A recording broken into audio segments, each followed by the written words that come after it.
صلوات. اللهم salli ala Muhammadin wa ala Muhammad. Can you please recite Surah Fatiha, please, for the following marhumin?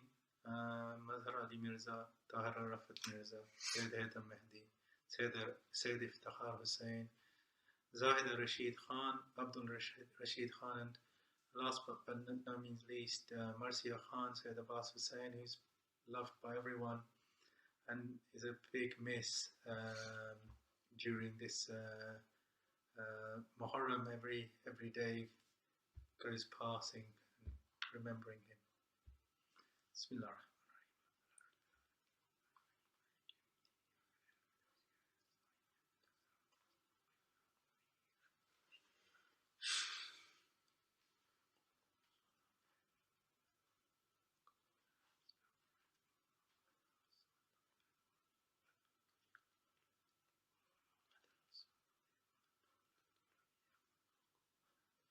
Allahumma salli ala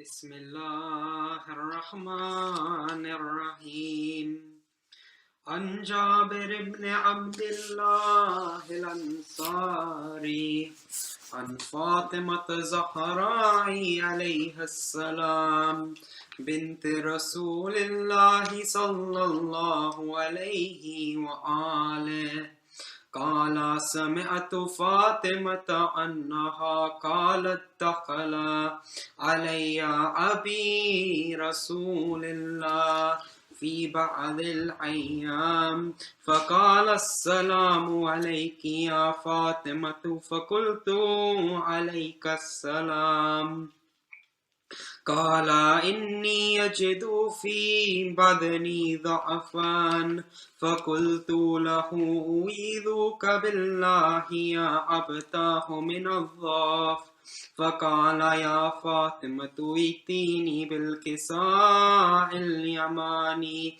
فاغتيني به فأتيته بالكساء اليماني فغطيته به وسرت أنظر إليه وإذا وجهه يتلألأ كأنه البدر في ليلة تمامه وكماله فما كانت إلا ساعة وإذا بولدي الحسن قد أقبل وقال السلام عليك يا أماه فقلت وعليك السلام يا قرة عيني وثمرة فؤادي فقال يا أماه إني يشم عندك رائحة طيبة كأنها رائحة جندي رسول الله فقلت نعم إن جدك تحت الكساء فأقبل الحسن نحو الكساء وقال السلام عليك يا جداه يا رسول الله يتأذن لي أن أدخل معك تحت الكساء فقال وعليك السلام يا ولدي ويا صاحب حوضي قد أذنت لك فدخل معه تحت الكساء فما كانت إلا ساعة وإذا بولدي الحسين قد أقبل وقال السلام عليك يا أماه فقلت وعليك السلام يا ولدي ويا قرة عيني وثمرة فؤادي فقال لي يا أماه إني أشم عندك رائحة طيبة كأنها رائحة جندي رسول الله صلى الله عليه وآله فقلت نعم إن جدك وأخاك تحت الكساء فدنا الحسين نحو الكساء وقال السلام عليك يا جداه السلام عليك يا من اختاره الله أتأذنوا لي أن أكون معكم تحت الكساء فقال وعليك السلام يا ولدي ويا شفيع أمتي قد أذنت لك فدخلا معهما تحت الكساء فأقبل عند ذلك أبو الحسن علي بن أبي طالب وقال السلام عليك يا بنت رسول الله فقلت عليك السلام يا أبا الحسن ويا أمير المؤمنين فقال يا فاطمة إني أشم عندك رائحة طيبة كأنها رائحة أخي وابني أمير رسول الله فقلت نعم ها هو مع ولديك تحت الكساء فأقبل علي نحو الكساء وقال السلام عليك يا رسول الله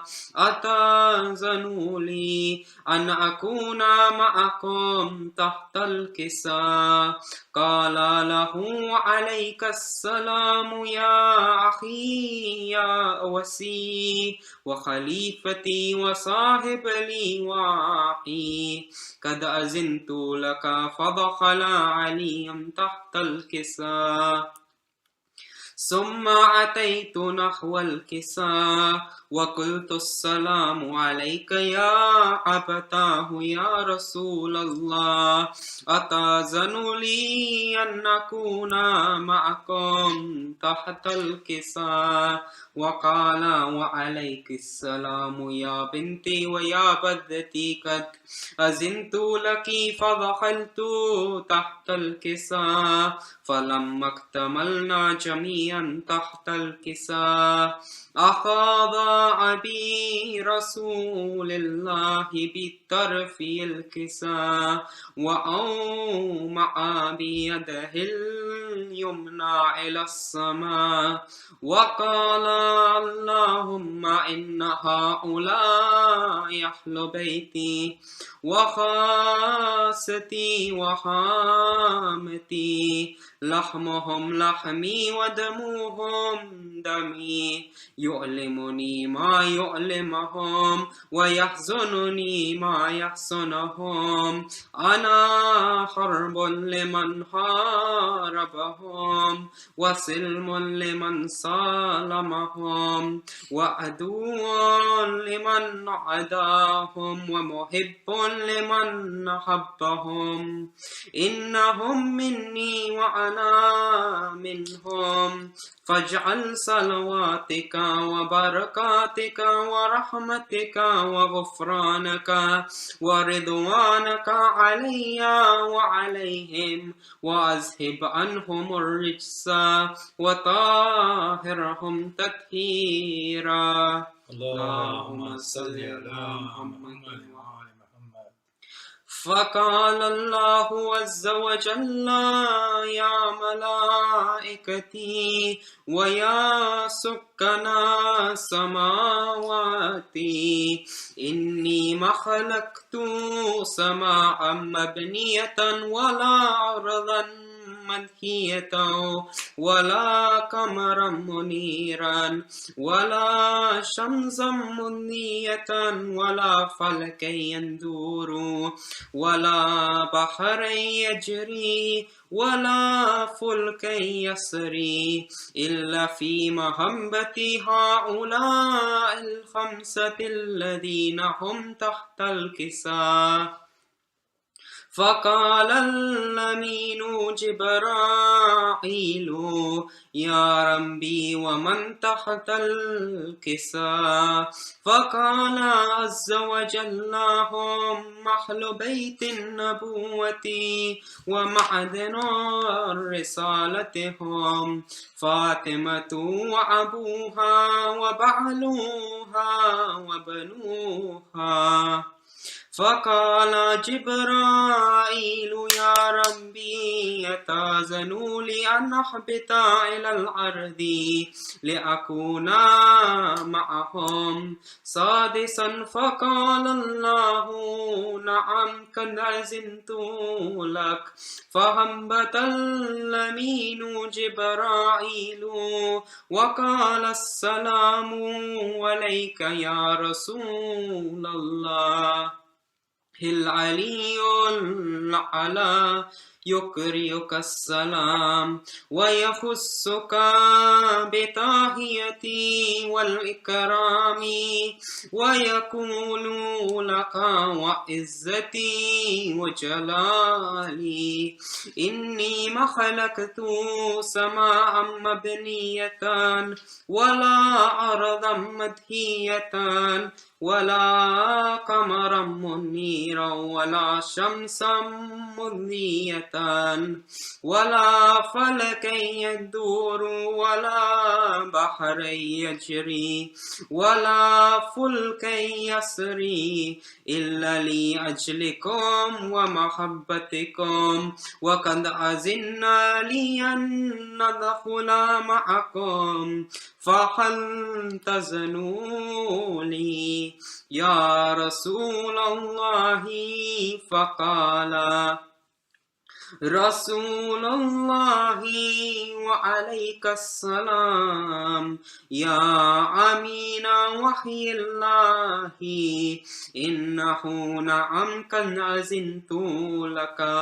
فدخل جبرائيل معنا تحت الكساء فقال لي أبي إن الله قد أوحى إليكم يقول إنما يريد الله ليذهب عنكم الرجس أهل البيت ويطهركم تطهيرا. اللهم صل على محمد.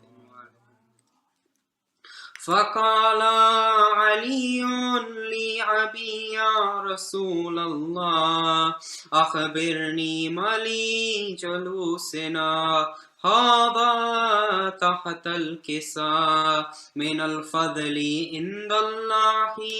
فقال النبي والذي بعثني بالحق نبيا واصطفاني بالرسالة خجيا مذكرا خبرون هذا في محفل من محافل أهل الأرض وفيه جمع من شيعتنا ومحبينا ولا ونزلت عليهم الرحمة وخفت بهم الملائكة واستغفرت لهم إلا أن يتفرقوا. فقال علي إذا والله فزنا وفزا شيعتنا ورب الكعبة.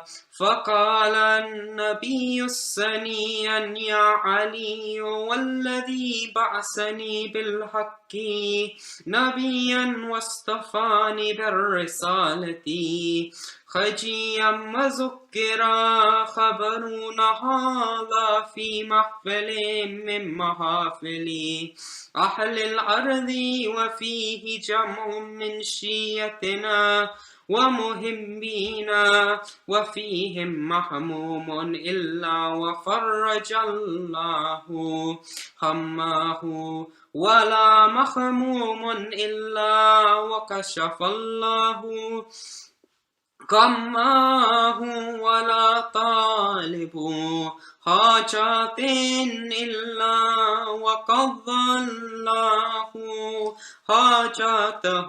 فقال علي إذا والله فزنا وسئدنا وكذلك شيعتنا فزوا وسئدوا في الدنيا والآخرة ورب الكعبة. صدق الله العلي العظيم. اللهم صل على وآل محمد. Can you please do one more Surah Fatiha for all marhumin, especially those people who are able to listen to this Majlis, all their dearly departed family members. Bismillah ar-Rahman ar-Rahim.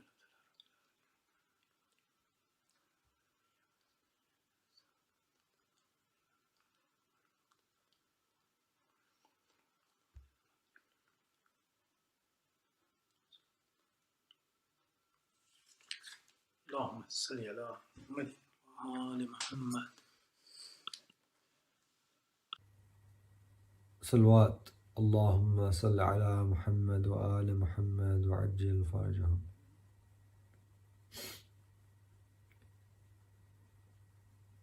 بعد غازی کے ستم یہ آل پر ڈھایا گیا،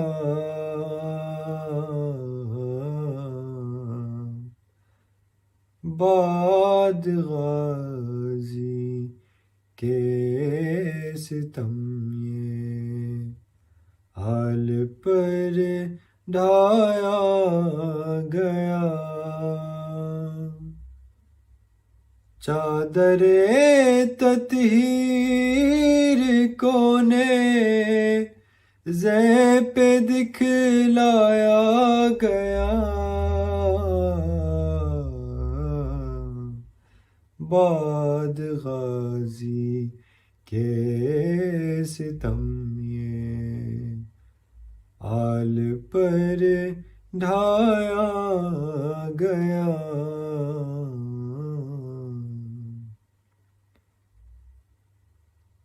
کپر اصغر سے بھی چھوٹی ہے لحد عباس کی، کپر اصغر سے بھی چھوٹی ہے لحد عباس کی، اے خدا کیسے یہاں عباس دفنایا گیا، بعد غازی کے ستم یہ آل پر ڈھایا گیا،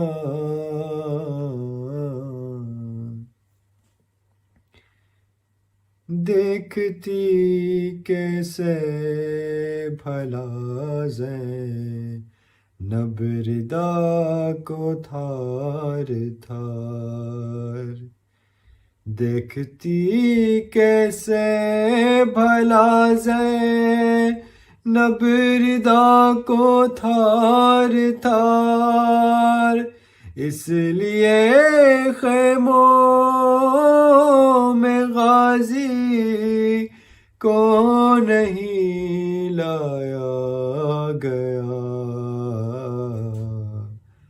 بعد غازی کے ستم یہ آل پر ڈھایا گیا،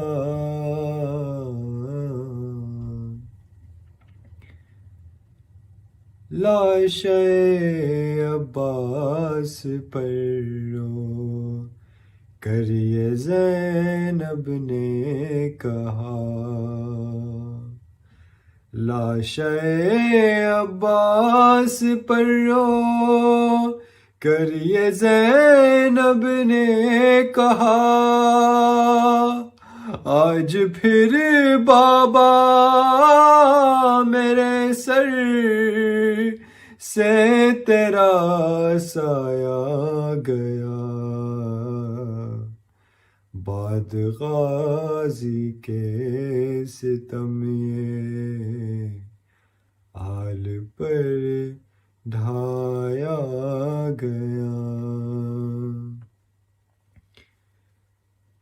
خشک لب اصغر کے روئی جھوم کر میرا باب، خشک لب اصغر کے روئی جھوم کر میرا باب، جب علم خیموں میں غازی کے بنا لایا گیا،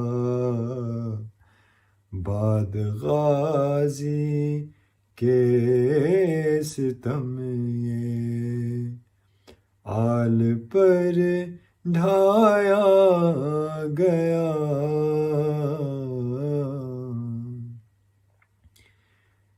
جھک گئی شے کی کمر میں دان میں چنتے ہوئے،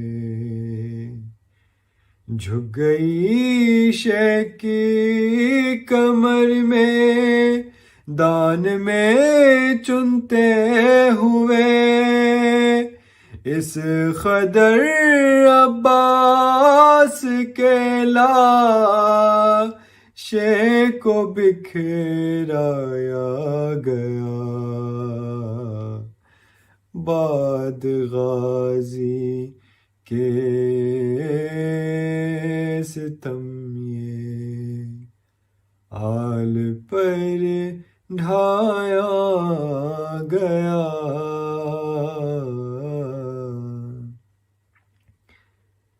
سلسلہ تھا ایک تماچوں کا دیار شام میں،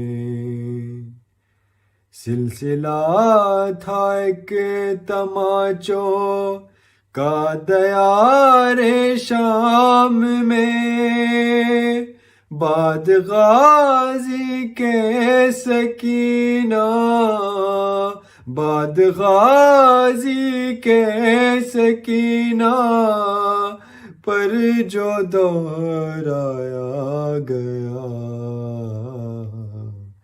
بعد غازی کے ستم یہ آل پر ڈھایا گیا، بعد غازی کے ستم یہ آل پر ڈھایا گیا۔ چادر تطہیر کو نے زہ پہ دکھلایا گیا، بعد غازی کے ستم یہ آل پر ڈھایا گیا۔ صلوات اللہم صلی علی محمد وآل محمد۔ صلوات اللہم صلی علی محمد وآل محمد۔ سرور کے غم کو سینے سے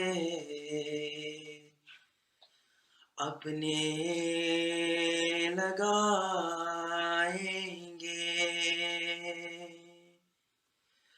سرور کے غم کو سینے سے اپنے لگائیں گے،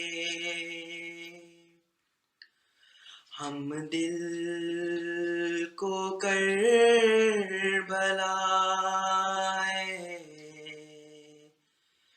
معلی بنائیں گے،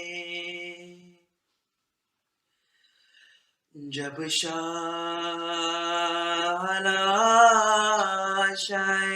علی اکبر اٹھائیں گے، جب شاہ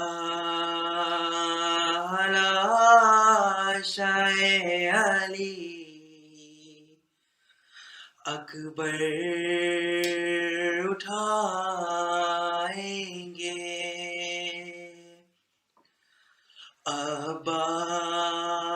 نامدار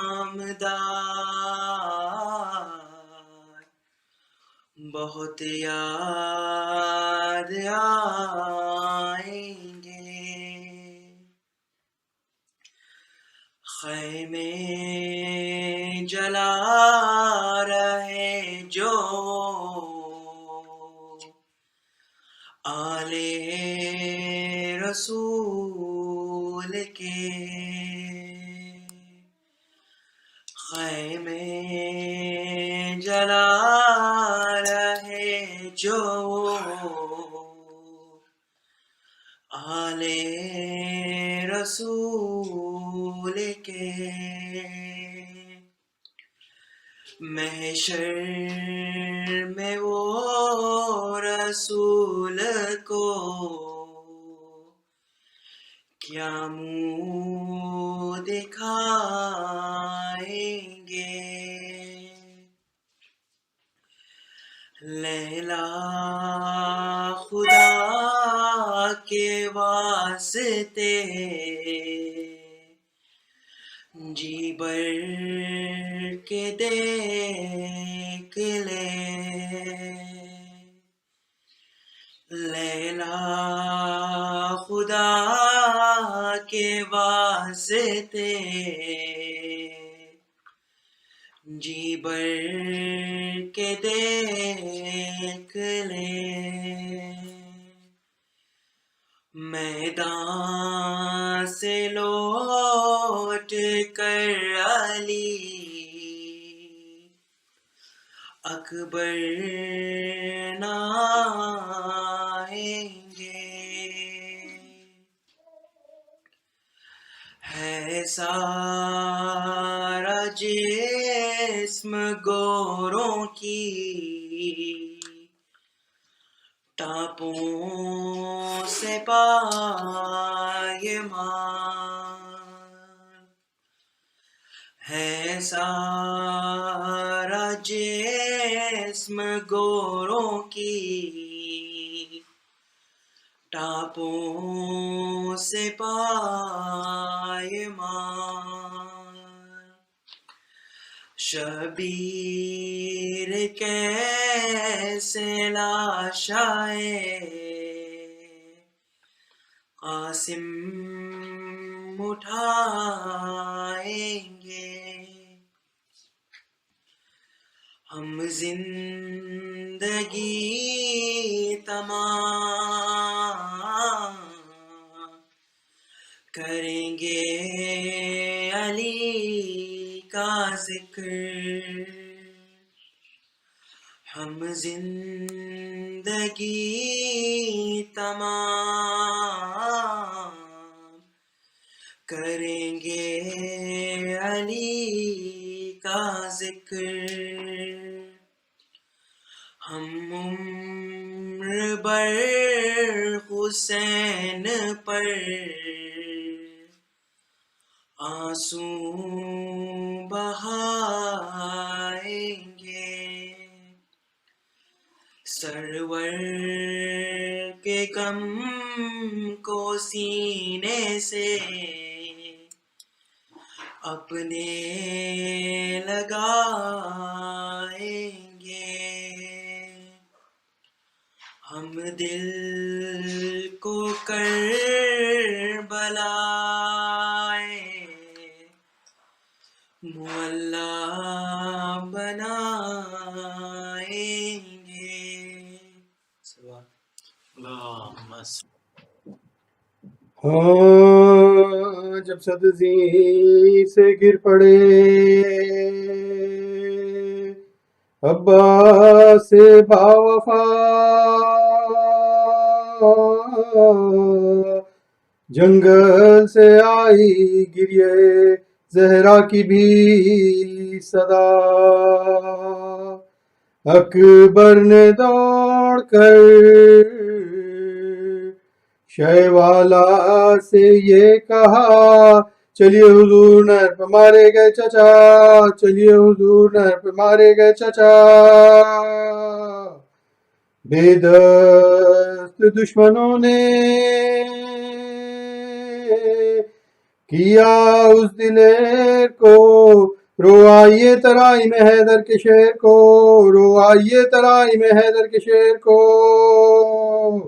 یہ سن کے پیتے ہوئے اٹھے زمیں سے شاہ،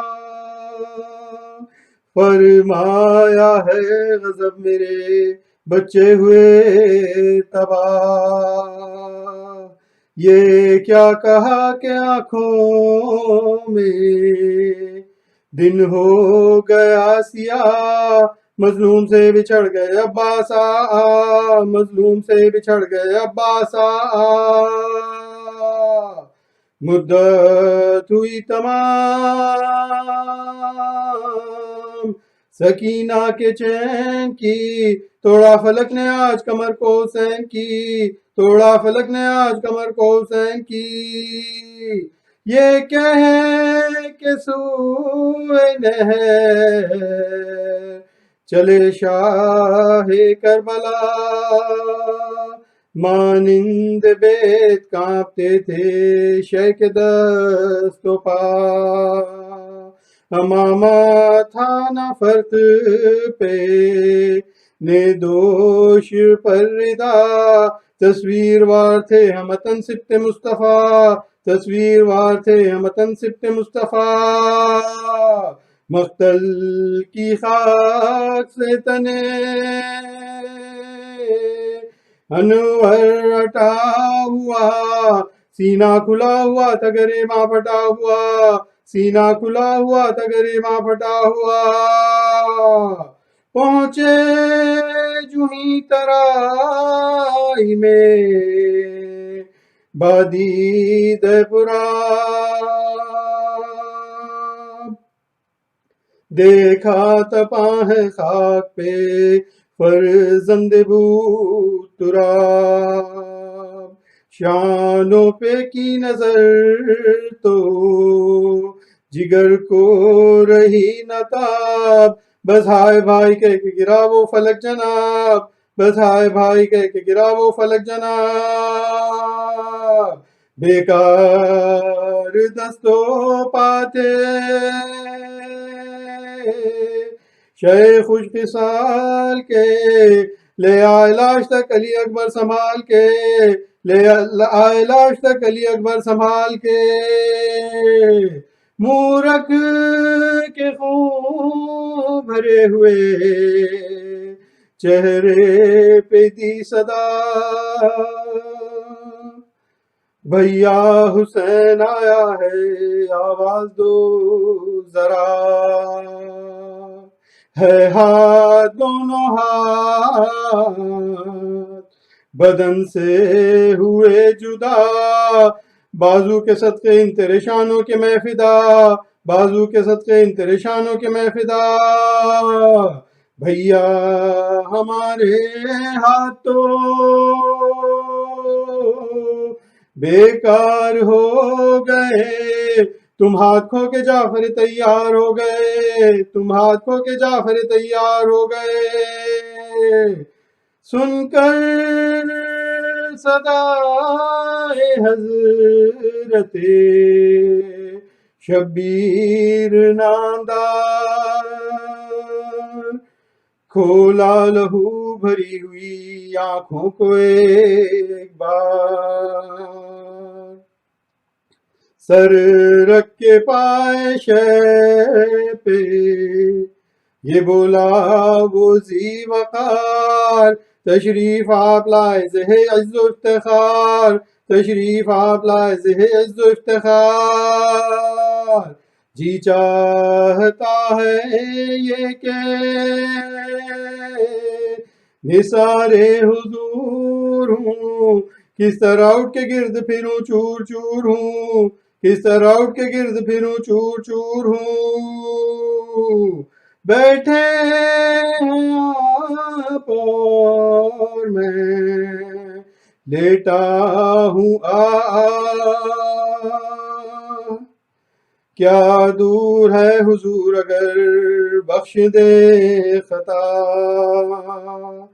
سر شق ہے ضرب گرز سے یا شاہدی پناہ، کروٹ بھی اب تو لے نہیں سکتا ہے خیر خواہ، کروٹ بھی اب تو لے نہیں سکتا ہے خیر خواہ، دکھتے ہیں بولنے میں جراحت پٹے ہوئے، دیکھیں حضور میرے بازو کٹے ہوئے، دیکھیں حضور میرے بازو کٹے ہوئے، منہ رکھ کے منہ پہ کہنے لگے شاہ خوش خصال، عباس میں کن آنکھوں سے دیکھوں تیرا یہ حال، اس دم بھی ہے تمہیں میرے آداب کا خیال، جب ذبح ہوں گے ہم تو کسے ہوئے گا ملال، جب ذبح ہوں گے ہم تو کسے ہوئے گا ملال، صدقے حسین ہو تیرے تنے پاش پاش کے، ایک بار ہم کو گرد تو پھرنے دو لاش کے، ایک بار ہم کو گرد تو پھرنے دو لاش کے، یہ سن کے اس دلیر نے ایک سرد آہ کی، مشکی زپ تڑپ کے بحسرت نگاہ کی، منہ شرم سے چھپا لیا گودی میں شاہ کی، حالت تباہ ہو گئی حیدر کے ماہ کی، حالت تباہ ہو گئی حیدر کے ماہ کی، جب دل کو بے کلی ہو تو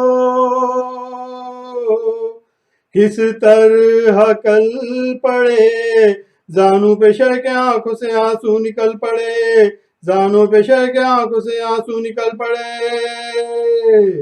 فرمایا شہ نے کس لیے روتے ہو زار زار،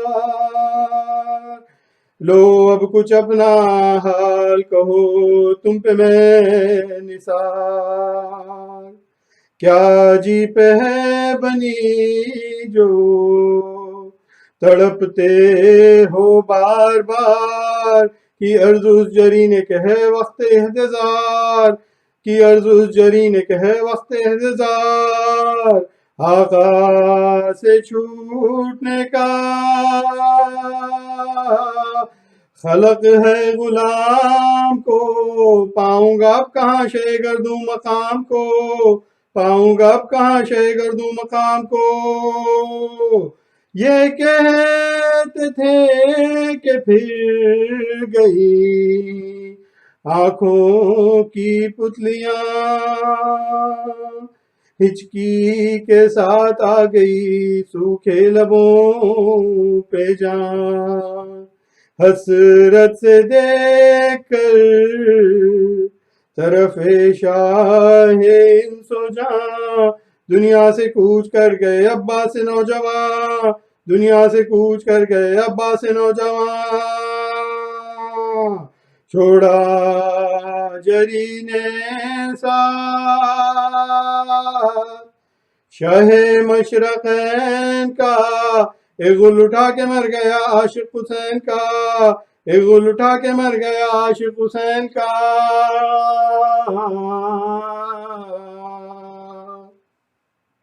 جب پریشان ہوئی مولا کی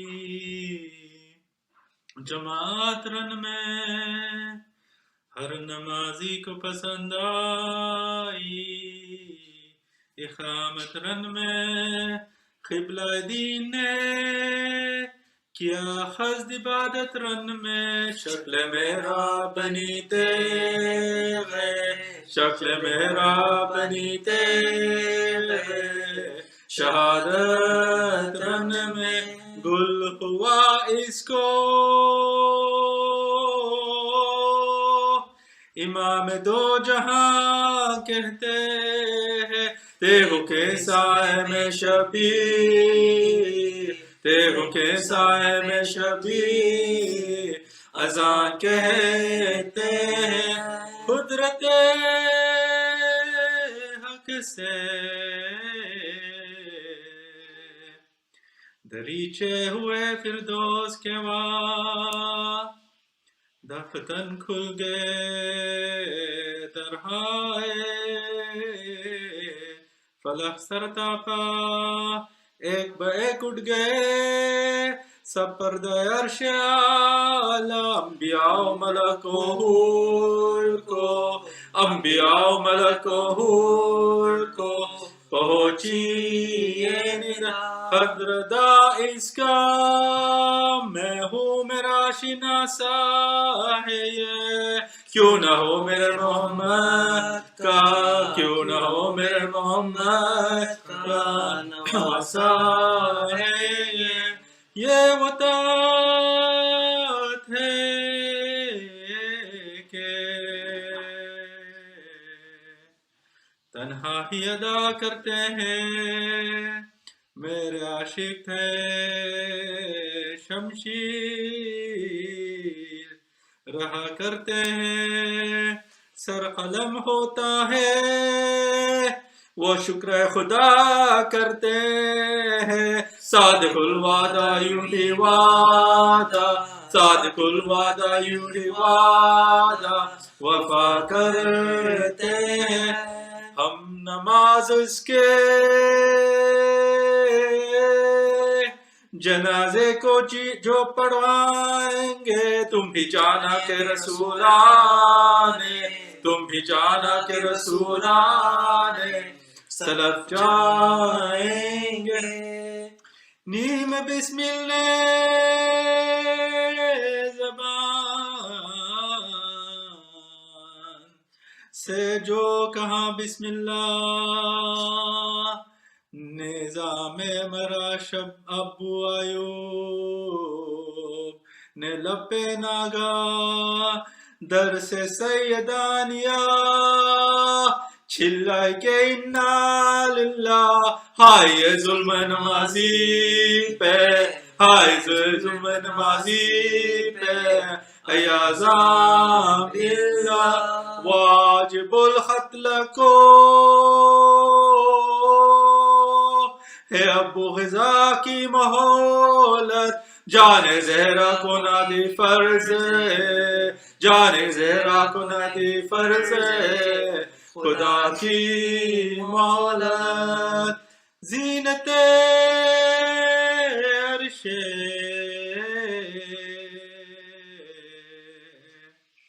بری خاک پر افتادہ ہے نہ بچونا ہے نہ مسند ہے نہ سجدہ ہے شمر خنجر لیے بالی پہ استادہ ہے کوئی اتنا نہیں کہتا کہ کوئی اتنا نہیں کہتا کہ نبی زادہ ہے خزد سجدے کا ادھر قبلہ دین کرتا ہے نیت زبا ادھر شمر نیت زبا ادھر شمر لئی کرتا ہے خنجر ظلم کو چمکا کے پکارا دشمن بوسگا نبوی کانٹوں میں اب یا گردن بولے شے جس میں تو راضی ہو نہیں جائے سکھن ہلکے یہ نبی ہے یہ ہلکے نبی ہے یہ بدن ان کا بدن دیکھ سر ننگے ہر ایک حور جنہاتی ہے ابھی تو ذبح نہ کرنا میری ابھی تو ذبح نہ کرنا میری ماں آتی ہے ناگہاں آئی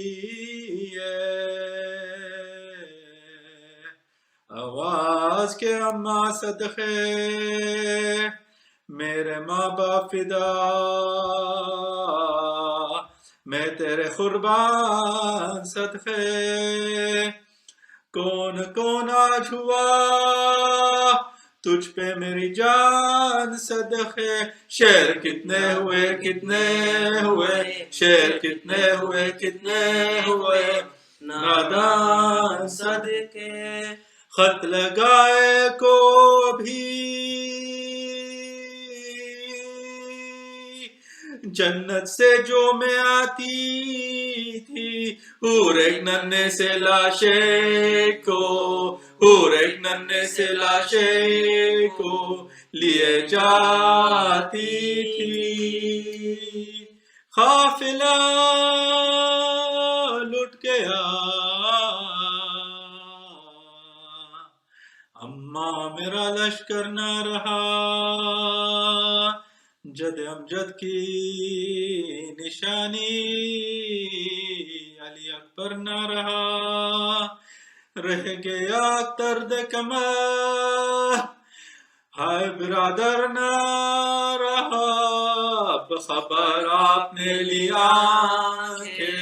اب خبر آپ نے لیا کہ جب گھر نہ رہا ایک میں ہوں سو مجھے قتل کی مشتاقی ہے بوس گائے نبوی کٹنے کو اب باقی ہے وہ پکارا نظر آتی نہیں در پر زینب پیتی پھرتی ہے خیمے میں کھلے سر زینب گر سراچوں سے چلے آئے گی بہار زینب روک سکنے نہیں پر میرا خنجر زینب حلق کو آپ کے بے خوف و کاٹوں گا ایک خنجر سے بہن بھائی کا سر کاٹوں گا آئی زہرا کی صدا شمراتوں نہ بنا ہے در پہ زینب نہیں بالی پر مگر نزیرہ ہے ارے بے رہے کاٹا میرے پسر کی کیا ہے آستین الٹی ہے کیوں تیرے کو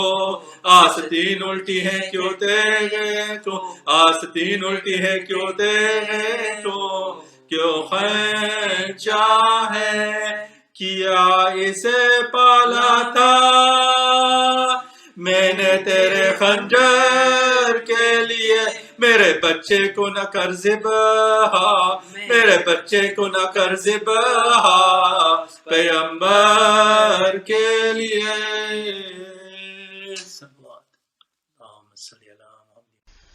أعوذ بالله من الشيطان اللعين الرجيم بسم الله الرحمن الرحيم صلى الله عليك يا سيدي ومولاي يا أشرف الأنبياء والمرسلين يا حبيب الله العالمين يا رسول الله صلى الله عليك يا أمير المؤمنين يا سيد الوصيين يا علي بن أبي طالب السلام عليك يا فاطمة الزهراء سيدتي نساء العالمين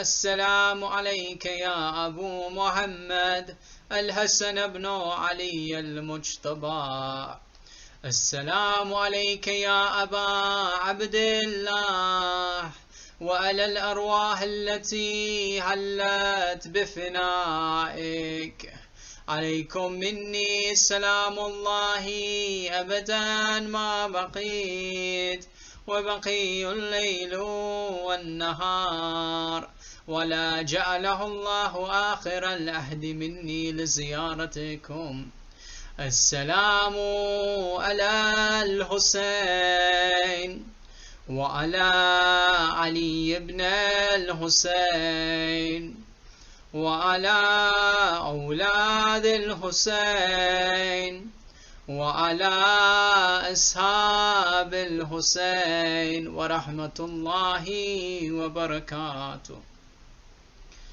Allah subhanahu wa ta'ala, in the miracle of the best of all miracles, in the infinite mercy of Allah subhanahu wa ta'ala, in which He gave us a guide in which we can follow and take advice from in how to live a life where we can be solely worshipping Allah subhanahu wa ta'ala. In the Holy Quran mentions a conversation in Surah Luqman verse 17 between Luqman and his son.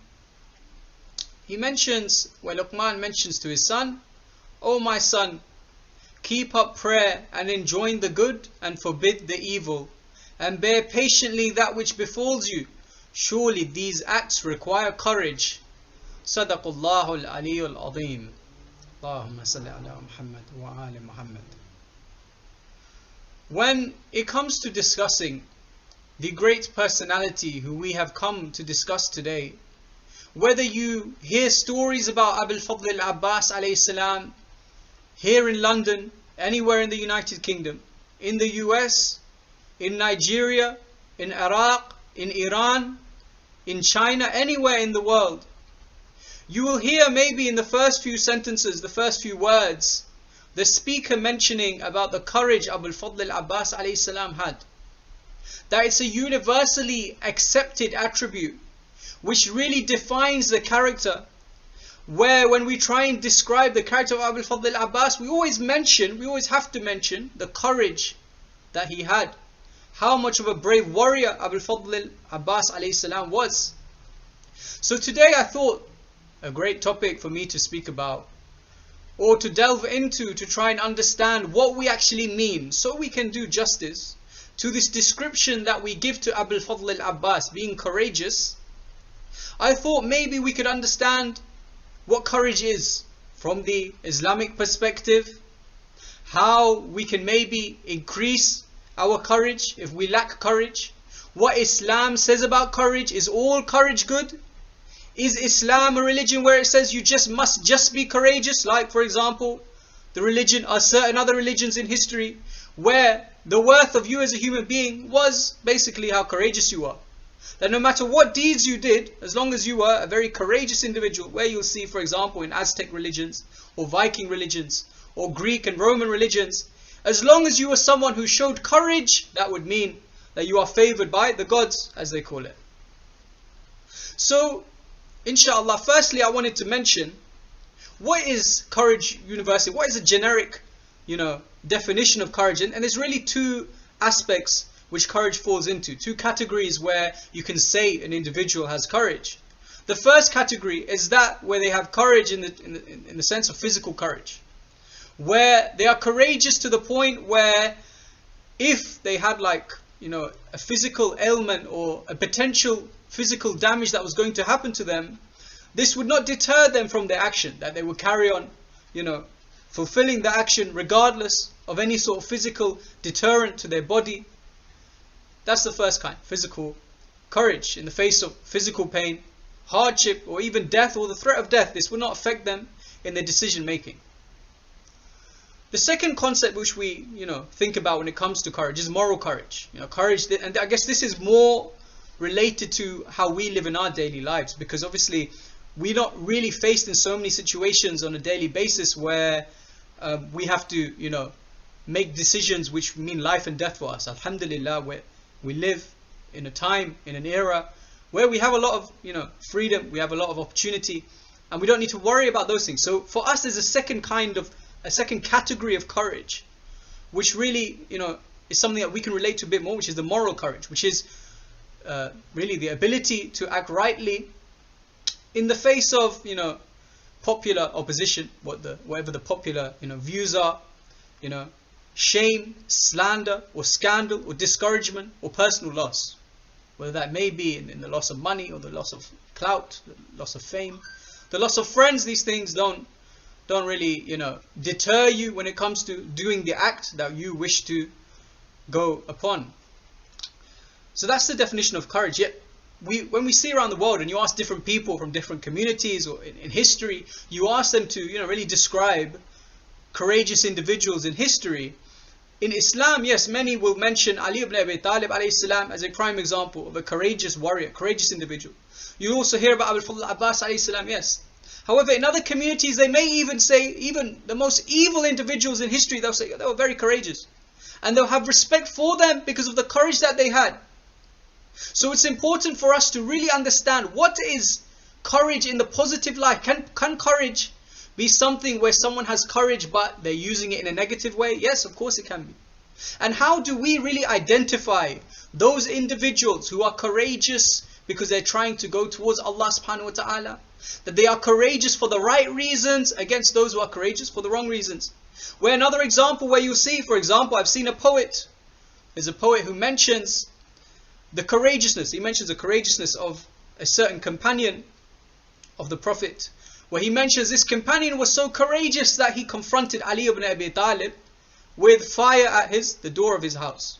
For example, he won't mention who it is, but he mentions it. So obviously there are examples of people who really think any kind of courage, wow, that's an amazing thing. Whereas, even that act, is that really courageous from an Islamic definition? Is that courageous, or is that courageous from your own definition without really looking in or really thinking about the action at hand there?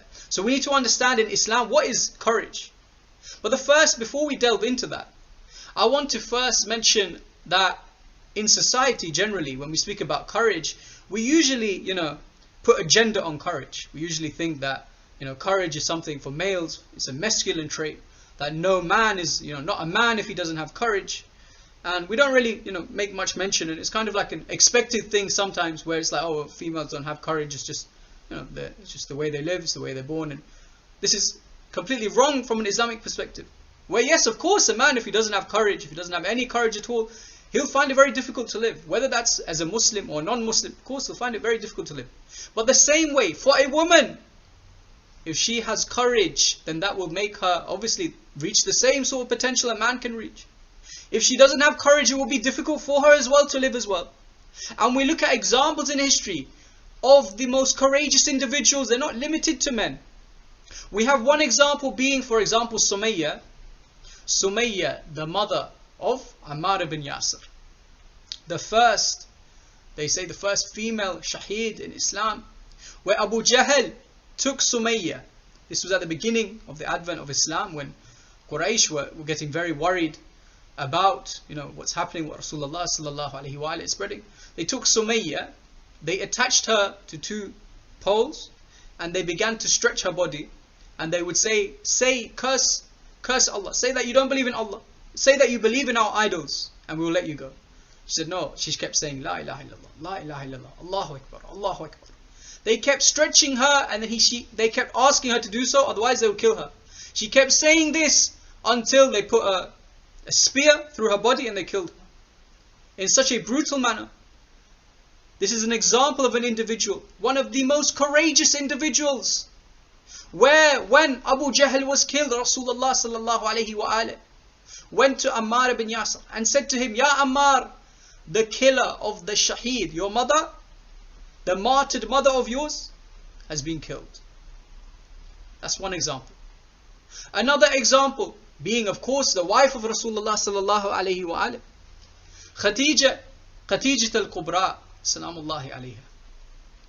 Where we see in this example, the biographies mention that before Rasulullah sallallahu alaihi wa alihi, she was obviously a very wealthy businesswoman, a business person. She was respected, of a very highly respected family. Someone who everyone in Mecca would know who she is because of her, her quality, her attributes, how great she was at being a business person. That you would not believe or even imagine that this individual who has the best kind of businesses, the best kind of wealth, would be someone who ends up living in exile away from Mecca because of her devotion to Rasulullah sallallahu alaihi wa alihi. What do I mean by this? If you remember, in a place called Shib Abi Talib, meaning the valley of Abu Talib, it's a place when, again, early Islam, the advent of Islam, the leaders of Quraysh came to Abu Talib and they mentioned, either you give us your nephew so we can kill him, or we will give you exile. He said, I will never. And this is the courage of Abu Talib alayhi salam as well. To those who say that Abu Talib died a non-Muslim, mention this story. That they asked and said, give us your nephew Rasulullah sallallahu alayhi wa alayhi, or so that we can kill him and we can reward you. He said, no, by God, I will never give you my nephew. I will never give you Rasulullah. So they put Abu Talib alayhi salam, Khatijat al-Kubra salamullahi alayhi, Rasulullah sallallahu alayhi wa alayhi, into this valley outside of Mecca in exile. And they would tell all the traders to avoid that place. And anyone who would trade with them, they would make them charge extortionate prices so that they could barely afford the essential living items. It would also be such a state where they would say that Rasulullah sallallahu alaihi wa alihi and his holy family would be eating the leaves of the trees. There was nothing to eat. This is what they would eat. They were living in such a state of sanctions, such a state of turmoil, because of their courage, because of the courage of one of the most amazing business people in the history of Islam. They gave that all up for the religion of Islam because of their courage.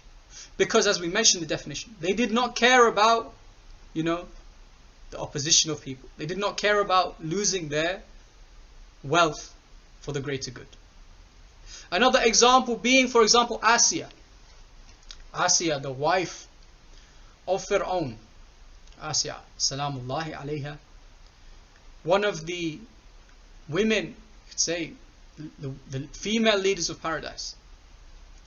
Asiya, salamullahi alayha, they say that when her courage was such that she supported Musa alayhi salam, she believed in Allah subhanahu wa ta'ala, and Fir'aun came to Asiya and said, you're believing in this God, you are my beloved wife, but if you do not stop, then I will kill you. She kept believing in Allah subhanahu wa ta'ala till Fir'aun they say he got a massive boulder and he killed Asiya because of her belief in Allah subhanahu wa ta'ala. One thing I'm getting at is how many years ago did, for example, Sumayya, the mother of Ammar ibn Yasir, live? How many years ago did Khatijat al-Kubra live? How many years ago did Asiya, the mother of Musa, live? We don't know how many years. It's been thousands and thousands of years when Asiya lived. However, because of that action of courage, because of that act of going towards Allah subhanahu wa ta'ala and not caring what you lose out in this world, it gave them a value in this world that will be remembered for thousands and thousands and thousands of years. Which is the first aspect of courage. If you show courage towards Allah subhanahu wa ta'ala, to struggle in his way, to go towards Allah subhanahu wa ta'ala, then surely you are an individual who Allah subhanahu wa ta'ala can make your story something for future generations to live by. Different from other qualities a human being can have. There's courage. Then there's other qualities like, for example, the station that you have in your community, where maybe today you're the most beloved person in the community. In 50, 60 years, all those people who love you, they're going to pass away and no one will love you anymore. You'll be old news. The same way, maybe you're the most wealthy person in the world today. Who's going to remember or even care about you in 100, 200 years time? Where I don't even know who was the richest person in the 1900s. Who was the richest person in the 1800s? I don't know. I don't care either. Where the same time where we may speak about Jeff Bezos or Bill Gates today about, all the money that they have, will they really be speaking about these people in thousands and thousands of years? Maybe they'll speak about certain individuals who've done a lot of charity work. Maybe they'll speak about those acts because they are righteous acts that they're doing. However, just other qualities which people use to value a human being, they're not the same as courage, and courage is a quality which has a value from the beginning of time to the end of time. Where no matter how many thousands or millions of years ago your act of courage had, it would still make you an inspiration for future generations to come, inshallah. We also have the obvious examples, for example, Fatima Zahra, Sayyidati Nisa al-Alameen, salamullahi alayha, where she had such courage and such bravery that Rasulullah sallallahu alayhi wa alayhi would mention to her before he died that, after I die, let me give you some good news, O Fatima, to help you with your grief. You will be the first one to meet me after my death. She knew the troubles, the tribulations that was going to occur, yet this did not stop her in going and fighting for her land Fadak against those who were obviously the leaders of that time. Basically the king of that time, she fought against these people in terms of going to a court, having a court case, telling the world of the horrors of what these individuals have committed. Fatima Zahra salamullahi alayha showed immense courage, to the point where we can say that the first individual who was the individual who publicly mentioned that I will never support certain khulafa and my imam is always Ali ibn Abi Talib alayhi salam, is Fatima Zahra. Where if we did not have Fatima Zahra salamullahi alayha as an example, maybe the enemies of our religion will come to us and mention to us that how dare you disassociate yourselves from the first three khulafa. Tell me, brother, please brother, sister, tell me, who was the first individual who publicly disassociated from them? Where it says in, for example, Sahih Muslim, that Fatima died angry with Abu Bakr. Who was the first individual who disassociated?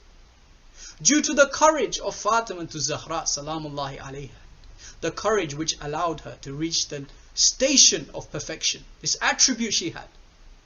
Our religion was something we owe so much to Fatima Zahra salamullahi alayha. A similar story for her daughter, her divine daughter Sayyidah Zainab salamullahi alayha, where she also delivered a sermon in the darbar of Yazid, in Kufa to Ibn Ziyad as well, to a point where it made every heart shed a tear, where Yazid could not keep the people of him, the members of Ahlul Bayt alayhi salam anymore. He had to let them go because of the courage Sayyidah Zainab salamullahi alayha had. Where we see, for example, in Karbala, we see her her two sons are killed, Awn and Mohammed are killed. She doesn't mourn over them. She doesn't take this time to mourn over them, because she's remembering the sacrifice of Allah to Allah subhanahu wa ta'ala. So these are the examples just to show you that courage is not Islamically a quality just for males. No, it's a quality for every human being. Courage is something which allows you to really excel in your faith.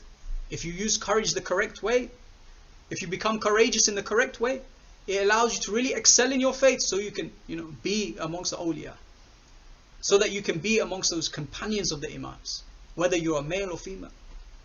You can reach the same potential in the eyes of Allah subhanahu wa ta'ala. We see in a hadith from Amir al-Mu'mineen alayhi salam, where he describes courage. He says, courage has been created based on three natural characteristics, each of which has an exclusive merit over the rest. Meaning that each of these attributes are spectacular in their own way. They are firstly self-esteem, secondly dignity in the face of humiliation, and thirdly seeking a good reputation. If they all attain perfection in the courageous man, he is an invincible hero, distinguished for his boldness in his generation. So Amir al-Mu'mineen alayhi salam mentions three characteristics that the human being has. The first of which is self-esteem, having your own self-esteem, then having your own dignity, and then seeking a good reputation. So obviously seeking a good reputation, having dignity, having self-esteem, they're all, desires of the human being. However, as we mentioned previously, and as we know that these desires that we have, Allah subhanahu wa ta'ala gives us this so that we can hone them and use them and really make the most out of these desires so that we can become the perfect human being. Which is why Amir al-Mu'mineen alayhi salam says, if you take control of these three, then you will be an invincible hero. If you're a courageous person and your courage is built upon these three things, one doesn't exceed the other and another doesn't exceed the other, then you will be an invincible hero. Where, for example, you may have someone who has a lot of self-esteem. They have a lot of need to seek a good reputation, yet they have no dignity. They may take a job which pays a lot of money, but it's this most disgusting job in the society, in community. It's a job which causes damage to the rest of community. They may do this because they have no dignity. They have no self-respect. They have no care of being humiliated. Is this person courageous? No. Is this person the invincible hero we should try to be? No. You have to have a perfect equilibrium between these three aspects, where it is self-esteem, your dignity in the face of humiliation, and seeking a good reputation. Don't let one exceed the other. Because if you're someone who cares about seeking a good reputation too much, then obviously your courage could be someone where, as I mentioned earlier, some people think that some real villains in history are courageous. You could be one of those individuals where you may think that you're courageous, but no, you're not courageous. You just want to have a good reputation for the future. You want to be feared by the people. Amir al-Mu'mineen alayhi salam saying, yes, courage is something where it can allow you to become an invincible hero if you take control of these three things: self-esteem, your dignity, and your seeking of good reputation. We also see in Islam another concept where, it's one of our furu'a deen, it's one of, you could say the branches of religion, one of the most important things, which is amr bil ma'ruf wa nahi anil munkar. The enjoining or the encouragement of good and the discouragement of evil. Encourage, obviously, what it means is give courage. Encouraging of good and discouraging of evil. Where we say in the ziyarah, on every ziyarah of Imam Hussein alayhi salam, we mention and we bear witness that you were someone who encouraged the good and discouraged or forbade the evil. Amr bil ma'ruf wa nahita anil munkar. So Islam mentions this thing, this concept, where courage is something which can be used in a good way or a bad way. Yet the believer is someone who gives courage to other believers when it comes to doing good deeds. And it takes away courage from someone. It tries to keep them away from doing a bad deed. So this is another thing of how important courage is within the religion of Islam. I mentioned earlier at the beginning of this lecture, Luqman mentions to his son in the Holy Quran, "O my son, keep up prayer and enjoin the good and forbid the evil," as we just mentioned, "and bear patiently that which befalls you. Surely these acts require courage." He's not telling his son, just do these things. And obviously every word of the Holy Quran is put there by purpose. Every word has a purpose. Where the Quran would not be complete if Luqman just said, "Oh my son, keep up prayer, enjoin the good and forbid the evil and bear patiently that which befalls you." If it just ended there, no, the Quran is not complete. The Quran has a special mention. Surely these acts require courage.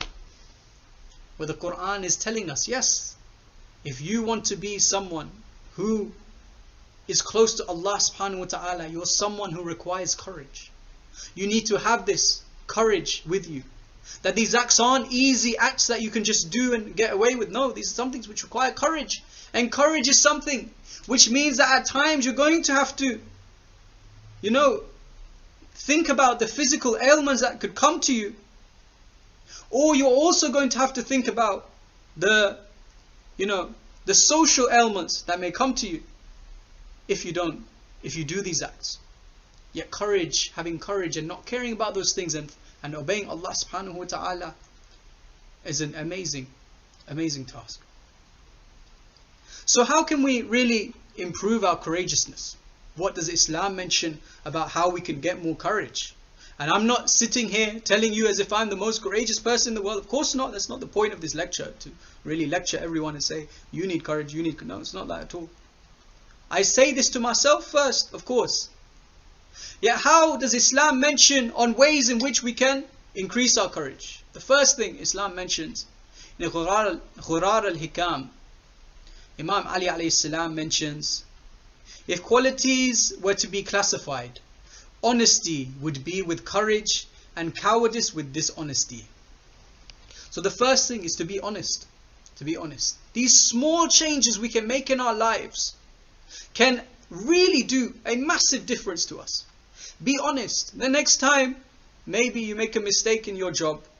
Maybe you make a mistake, you forgot to do the bins or something, and someone asks you, why are the bins not here? Own up to that mistake. Have responsibility. Have courage. Or maybe the big things, or any big thing or small thing, no matter how small or how big that action is, own up to it. Be honest with the people around you. For honesty is classified with courage. And of course, if you have honesty, the reason why people are dishonest, if you think about it, is because they are cowardly. Because they're afraid of what people may think about the truth. They may be scared of it. They'd rather dig their head in the sand and not see the truth, because that's all they see. They see that, the perception of human beings around them is really about their value, not remembering that Allah subhanahu wa ta'ala sees everything you can do. That you cannot hide from Allah subhanahu wa ta'ala. Yet you're worried about what the people think about you. Maybe think about what Allah subhanahu wa ta'ala thinks. And Allah subhanahu wa ta'ala mentions to be honest. Honesty is something. Don't tell lies. Be truthful. And this is something which may be difficult for your heart at first. Yes, it may be very hard to be honest in certain situations. If it means that maybe you're going to, lose your job or something. But if you are honest, I guarantee you that it will really, make you grow as a character. It will be a perfect character building exercise, being honest with everyone around you. Because if you're honest with everyone around you, obviously Allah subhanahu wa ta'ala knows everything. Even if you're dishonest with them on the Day of Judgment, you'll be raised and you'll be made to look like a fool in front of everyone. Because Allah knows, everyone will know what you've done. So it's better to be honest. It's the first thing, honesty. The second thing Amir al-Mu'mineen alayhi salam mentions, the courage of a person is in proportion to the extent of his ambition.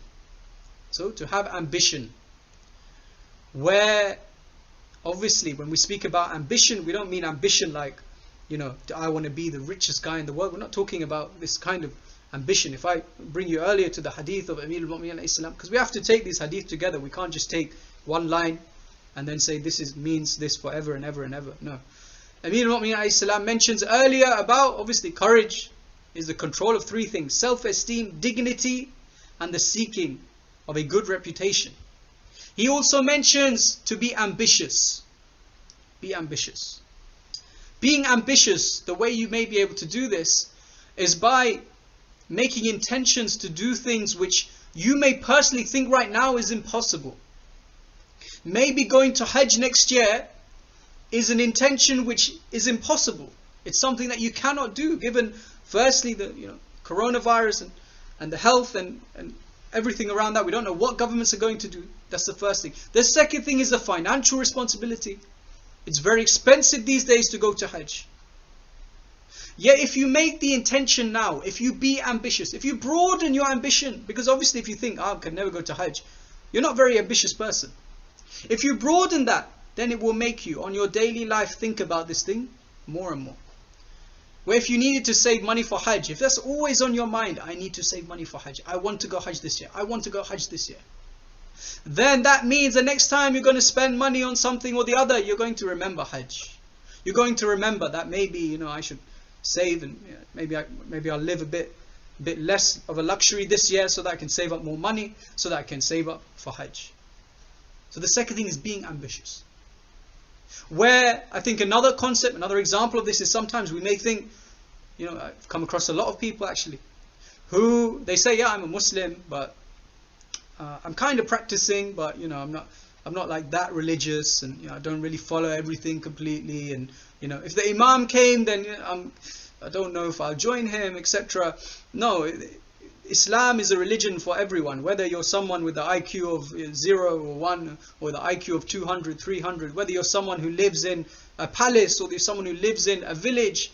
if you're someone, no matter what type of person you are, wherever you came from, whatever color of your skin, no matter what type of social status you have, social class you have, Islam is there for you to be ambitious so that you can reach the perfect potential. Allah subhanahu wa ta'ala didn't create us saying that this human being I've created can only reach 50% of their capacity. No.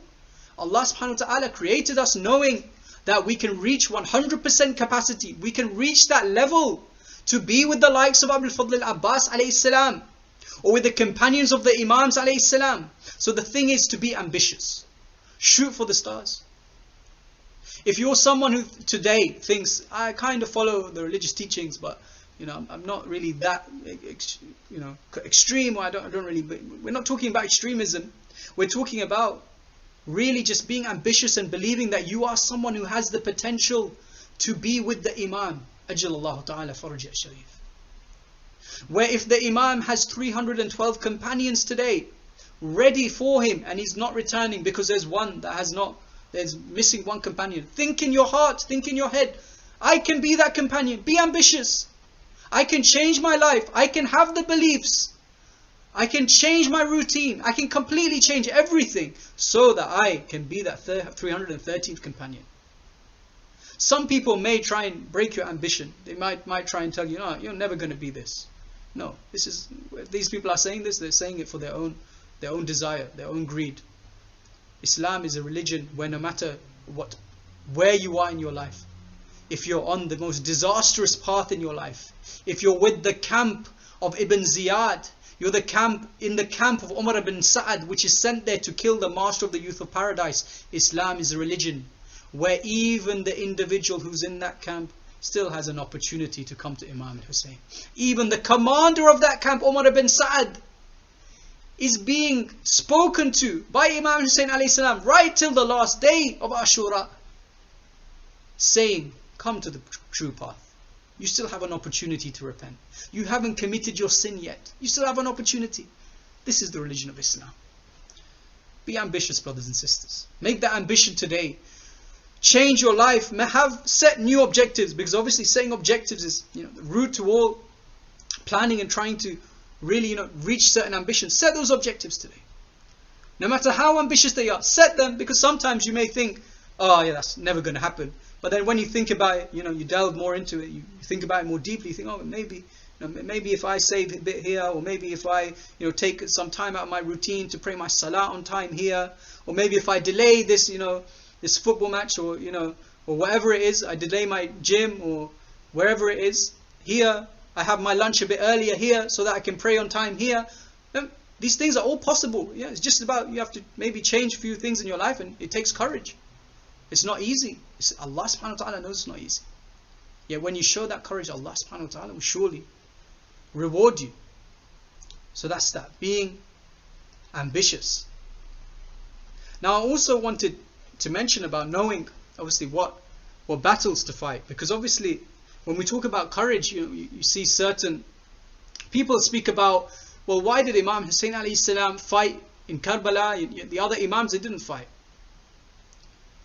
Imam al-Hassan alayhi salam mentions, and recorded in Tuhaf al-Uqul, he was asked about courage, to which he replied, it is to know when to stand up to one's opponent and when to be patient in the face of criticism.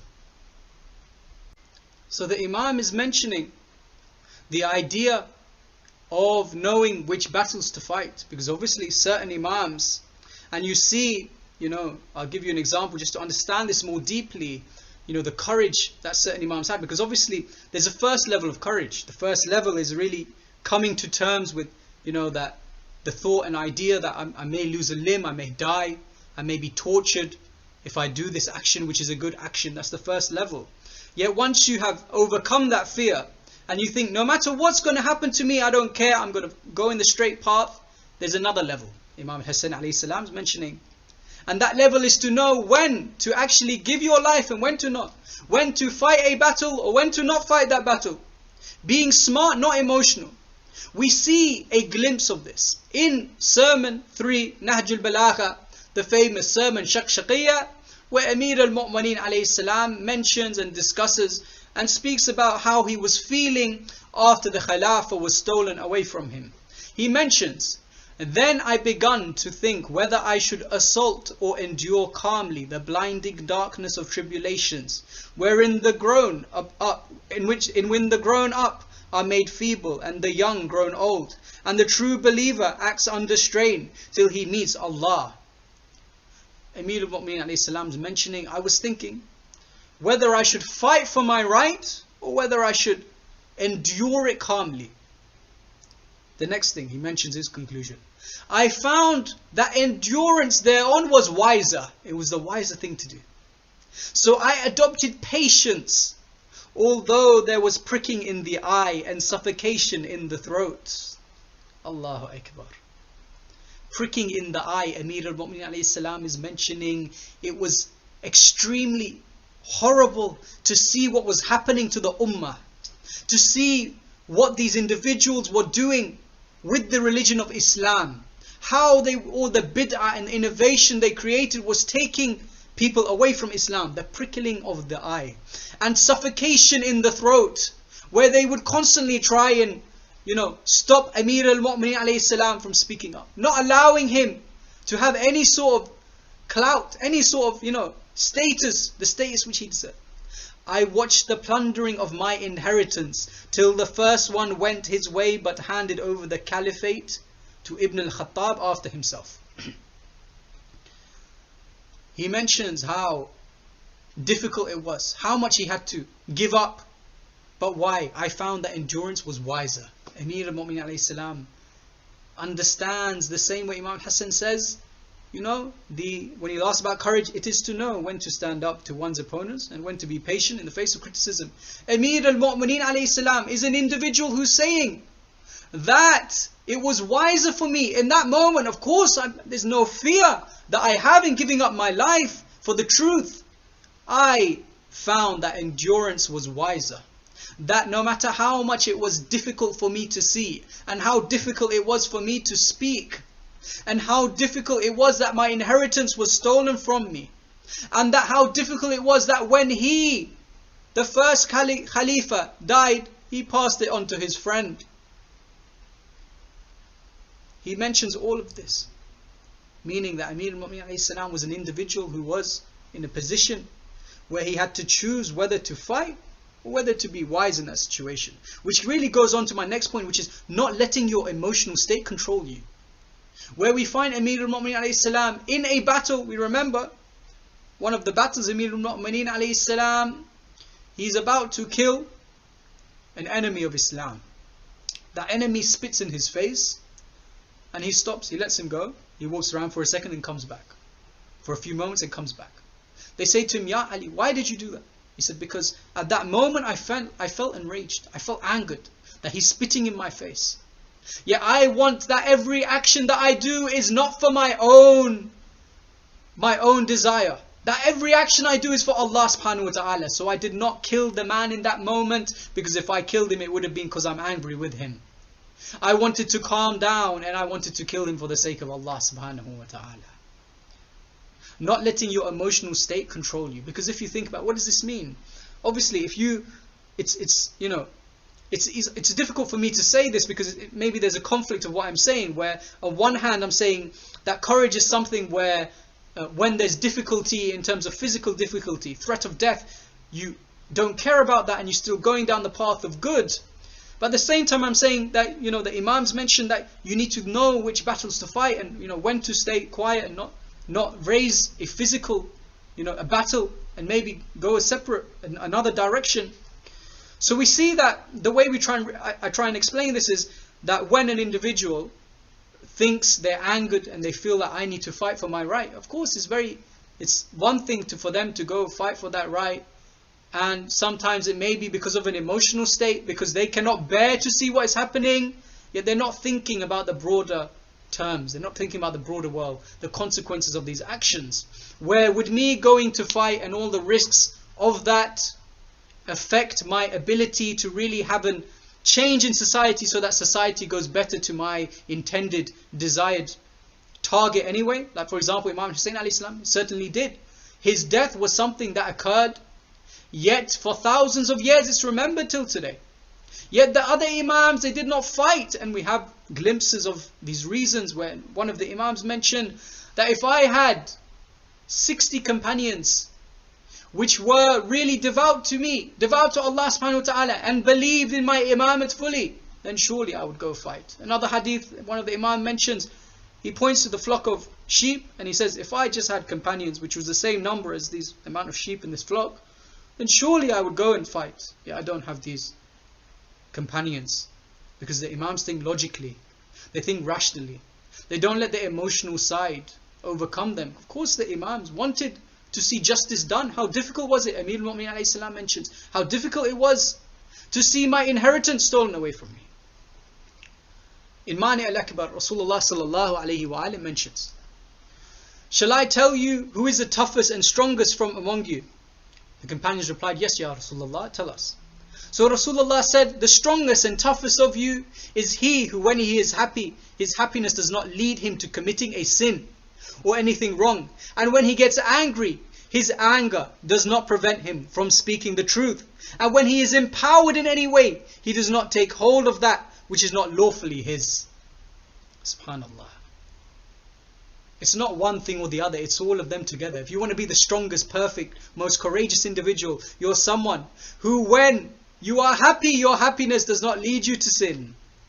You know, when we have a happy event, maybe we have a wedding, and then you have a wedding and you invite all these people to do all sorts of haram things at that wedding. Maybe that wedding, you have a party like a stag do or something, or a hen night, and some people go over the top in these events. When they're happy, the toughest among you is when you're happy, your happiness does not lead you to commit sin. And when you are angry, your anger does not prevent you from speaking the truth. Maybe you're angry with someone so much that no matter what it is, you're going to say something to slander them or whatever. No. The believer, the most strongest, most courageous person is someone who doesn't think this way. And when you're empowered, you do not take of hold of that which is not lawful for you. The same way we see in history, certain people when they become king or whatever, or a khalifa, they start taking things which are not theirs.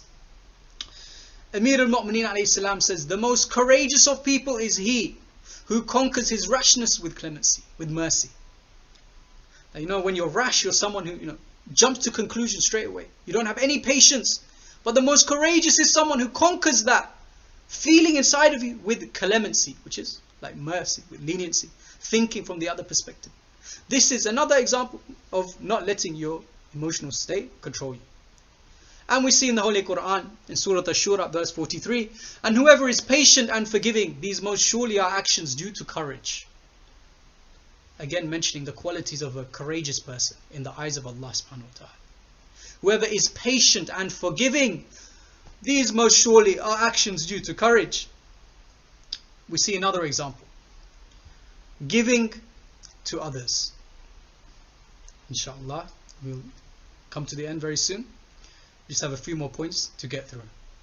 Where Amir al-Mu'minin alayhi salam mentions the most courageous of people is the most generous of them. What we mentioned earlier, with courage, it's something, a courageous person is someone where they don't care about, losing maybe something materialistic because of doing something good. So why is Amir al-Mu'minin alayhi salam saying giving to others? The most courageous of people is the most generous of them. Because we know through the stories of Ahlul Bayt alayhimus salam, that when the Ahlul Bayt, they would give and give and give. They would give charity, and they would mention giving charity is so that you can not be attached to this world. So that in one point, maybe you have to decide whether to pick this world or go down the path towards Allah subhanahu wa ta'ala. You don't make the wrong decision. So another thing is to give to others, increase in your charity. Don't get attached to the materialistic things in this world, so that it's not as much of a difficult decision for you to make when you have to choose between going down the path of righteousness or whether to choose to go down the path of going to the hellfire.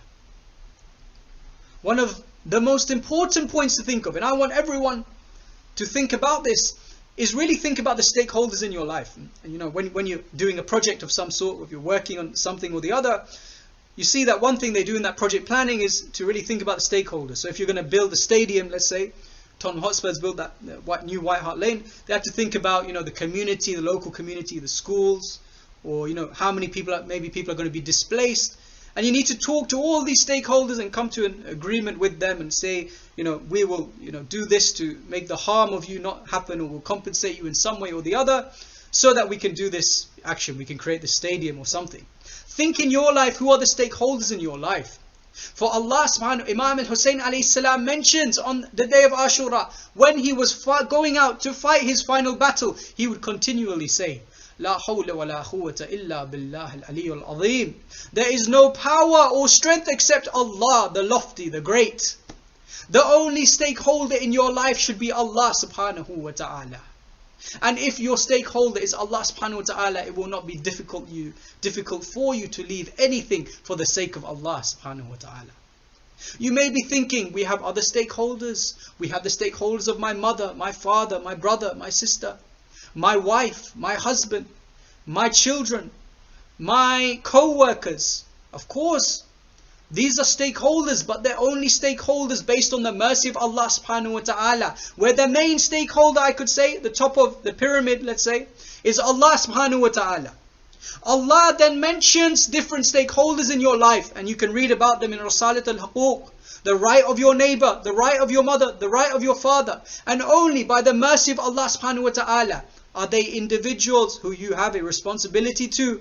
However, at the same time, if those individuals, your responsibility takes you away from Allah subhanahu wa ta'ala, your responsibility to Allah subhanahu wa ta'ala is far greater. Which is why Imam al-Hussein alayhi salam mentions that Allah subhanahu wa ta'ala is the only stakeholder in his life. La hawla wa la quwwata illa billah al-aliyyul azim. That when Imam al-Hussein lost his infant son, the most difficult thing a person could go through, how difficult it must be, no one can even explain it. What did he do? He threw the blood to the heavens and he mentioned, Ya Allah, accept this sacrifice by your side and keep taking until you are satisfied. This is Imam al-Hussein. This is the perfection of courage when you reach this status. So we mentioned a couple of things in this lecture about courage, where we mentioned that it's not something just for males, it's something for males and females, it's for everyone, courage. That courage is something which you can really improve in if you work on your honesty. Be honest. These are small changes you can make in your life to become a better human being, become more courageous, and come towards Allah subhanahu wa ta'ala. Be ambitious in terms of your deeds. Do not think that you are just an average Muslim. Like, I'm an average Muslim, I'm a mid-table Muslim. No. You want to be the Manchester United of Muslims. You want to be there's no other good team in the world, so I can't say any other team. But you want to be the best type of Muslim there is. You don't want to be the Burnley of Muslims. You don't want to be the Crystal Palace of Muslims. And then we also mentioned that courage is something where you don't think with your, just your emotions. You don't let emotions take control of you. You know which battles to fight. And being in control of yourself. And having patience is another quality which you can have. Maybe there's someone in your life where you always look down at them, you always try and catch them out. Show them clemency, show them mercy. For Allah mentioned in the Holy Quran, and whoever is patient and forgiving, these most surely are actions due to courage. Another thing that Imam mentioned is give to others. Giving to others so that you don't get attached to this world, so it's easy for you to say goodbye to this world. And another thing is to remember Allah subhanahu wa ta'ala, La hawla wa la quwwata illa billah al-aliyyul azim. There is no power nor strength except in Allah, the lofty, the great. And another thing I want to mention, a final point, is about thinking how far you are willing to go to the truth. For there were many companions of Imam al-Hussein. One companion, he was with Imam al-Hussein till the final day, and then he said to Imam al-Hussein, I came here to fight for you, but it's evident to me that you are going to lose, you're going to be killed. I won't be able to save your life whether I die or not, so I wish to leave. This individual, he may have had the intention first that I wanted to help you. I wanted to help you, Ya Imam, but because I don't see the idea of giving my life to have you die anyway. It's not really a beneficial idea. So this person obviously failed that test at that time, and even today you see people, certain parts of the world, they may even curse this individual, this companion. You see other companions who didn't have this mindset. where on the night before Ashura, where Imam Hussein alayhi salam mentions, he says, I will put the candle out, and when I put it out, I want you to leave me. I don't want you to stay with me. This is not your war, this war is for me. He puts the candle out and he opens the candle. One companion says, if my body was burnt and fed to the animals by Allah, and I was resurrected, I would have this happen to me 1,000 times. Another companion mentioned, he got up and said, if I were to die and have my body cut to pieces and resurrected 1,000 times, by God, I will never leave you, Ya Aba Abdillah. What happened in the opposite direction of that camp? You had Hur, who went to Umar ibn Sa'ad and said, are you really going to kill this man? Umar ibn Sa'ad said, I will kill this man in a manner where heads will be severed and arms will be severed. Hur knows at that moment that if I join Imam al-Hussein, I may lose my life. I may be tortured in a very severe torture. Yet he doesn't care about this. He's overcome the physical, courage. He's a physically courage person. And then someone else comes to him and says to him, Ya Hur, why are you trembling? Are you not an individual? Who, if people asked me, who is the best warrior in Kufa? By God, your name would be the first name that I mentioned. Hur is trembling and he says, I remember that I am making a decision between the heaven and the hellfire, and by God I will always make the decision of the heavens. Hur has that physical courage. Hur has that moral courage. Whether anything comes to him in the form of having his limbs cut or his life taken away from him, it doesn't affect him. The same way that if people think he's a courageous warrior and this is going to affect his reputation, this also doesn't affect him. And this is the most courageous individual when they come to Imam Hussein alayhi salam. Yet when we have certain companions, there is one companion who is greater than all other companions, and that is the companion where Imam Zainul Abidin alayhi salam would mention, may Allah have mercy upon my uncle Abbas. He preferred his brother to himself. He did well and sacrificed himself for his brother until he lost his 2 hands. For the sake of such, thus Allah, instead of his 2 hands, will give him 2 wings, which he will fly with the angels in paradise like Ja'far at-Tayyar.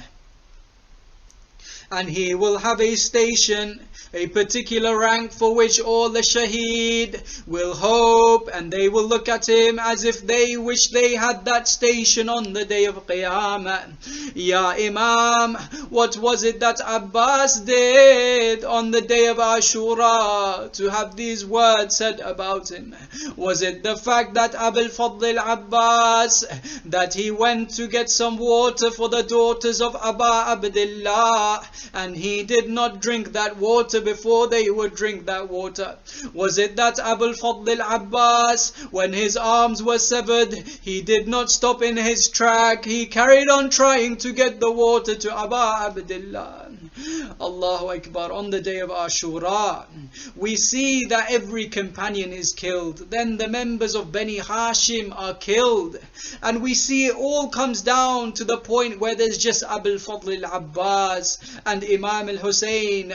And Abul Fadl al-Abbas asks his master, he says, oh Master Hussein, give me permission so that I can go and fight. Imam al-Hussein looks at him, he says, oh brother Abbas, if I let you go, my entire army has collapsed. Abul Fadl says, oh Master, oh Hussein, it is only me and you left in the army. Aba Abdullah, he had a certain assurance when Abbas was there. That's why he mentioned this. So he said, oh Abbas, if you must, then go to the river and quench the thirst of the children. Ya Abul Fadl, he goes towards the river Euphrates. As he goes towards the river, they see him approaching, and they say, this is the son of Amir al-Mu'mineen. This is the son of the one at Khaybar. He goes towards the water, and they all disperse, looking at him what he is about to do. He steps inside the water, he puts some water in his palms, and he brings it up to his face, and he throws it back into the water. The people are shocked. They say if Abbas drank a sip of water, surely he would receive energy and we will all be finished. One man said, I heard Abbas saying, Ya nafsu min ba'd al-Husayn huni, wa ba'dahu ma kunti aw taquni, hada al-Husaynan warid al-manuni, wa tashrabina barid al-amini. He said, oh soul, you are nothing after your brother Hussein. How can you drink the water before your brother Hussein drinks the water? Abbas was showing the enemies that whilst he was in the river Euphrates, whilst he had full control of the river and he had every right to drink the water, by God he would never drink the water while his master was still thirsty. Abbas then filled up his water carrier, he put it around his neck, and he made his way back to the camp of Aba Abdullah. As Abbas was coming back, Umar ibn Sa'ad mentioned, O enemy, O people, hide behind the trees and strike Abbas as he's coming back, for if Abbas reaches his brother Hussein, surely they will fight us and have energy to kill us all off. One man came from behind, he severed the right hand of Abul Fadl al-Abbas. Abbas cried out, Inni qata'tuhu yamini, inni uhami abadan an dini. He said, you may sever my arm, but my direction, my fortitude to go with Rasulullah will never be severed. He then carried on going, not stopping for a moment, until another man came out. He severed the other arm of Abbas. Abbas cried out, Ya nafsu la takshay min al-kuffari. O soul, do not stop because of the actions of the kuffar. Keep going to your master Hussein. Allahu Akbar. Brothers and sisters, the next few moments are extremely painful. Abbas, notice he doesn't stop when his arms are severed, because his arms are worthless when it comes to quenching the thirst of Aba Abdullah. It does not affect him in one instant that his arms are severed that he's going towards Aba Abdullah. But Abul Fadl al-Abbas keeps going until there's a moment where the Maktal says, فَوَقَفَ الْعَبَّاسُ مُطَهَيْرًا. Abbas stood perplexed. Abbas stood still for a moment. Why did Abbas stay still all of a sudden? فَسَحْمٌ أَصَابَ الْصَدْرَ وَسَحْمٌ أَصَابَ الْعَيْنَ وَسَحْمٌ أَصَابَ الْقَرْبَ. An arrow pierced his chest, another pierced his eye, and most importantly, an arrow pierced the water carrier, making the water all fall to the ground. Why would Abbas, the son of Ali, stand still all of a sudden? Because he has no eye to see with, he has no arms to fight with, and he has no water to take back to the thirsty children. Abbas stood in his spot. He bent down to take the arrow out of his eye, because he has no arms. As he bent down, his helmet exposed his head. A wicked man came from behind. He struck the head of Abul Fadl al-Abbas. Wa Abbasa wa Sayyida. The full moon of Bani Hashim was shattered on the day of Ashura. Abbas fell from his horse. I ask you, O believers, when you fall from your horse, you break that fall with your arms. Abbas does not have any arms. Abbas instead has an arrow in his eye. Abbas cries out for the first time, Akhi adrikni akhak. He cries out, oh brother, come rescue your brother. Aba Abdullah, he runs towards Abul Fadl. They all disperse, saying, we have killed his brother, leave him.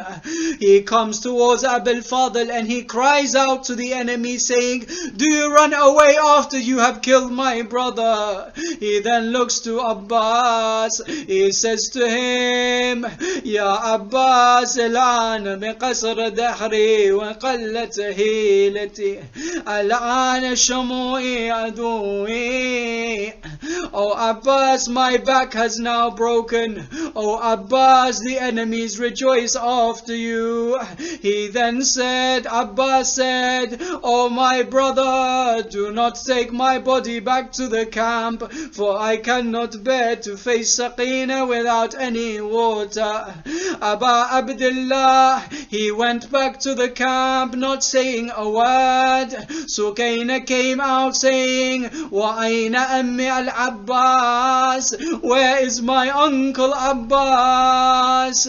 Imam al-Hussein, he didn't respond. Instead, he went to the tent of Abbas and he took the pillar down as if to say, Abbas will not be returning. Sukaina says, I don't want any water any longer. Just bring my uncle Abbas back to me.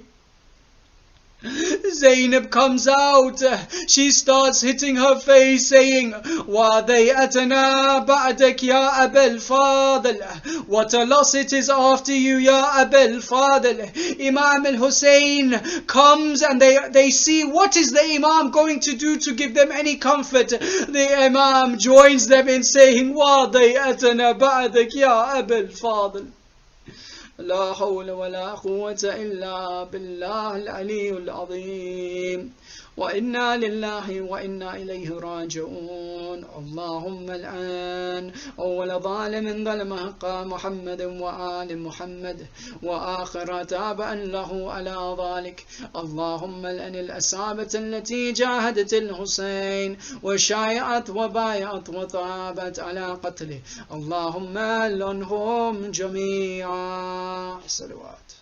حسین حسین جا پردہ سر سے چنی میں صدا دیتی رہی تو نایا غازی.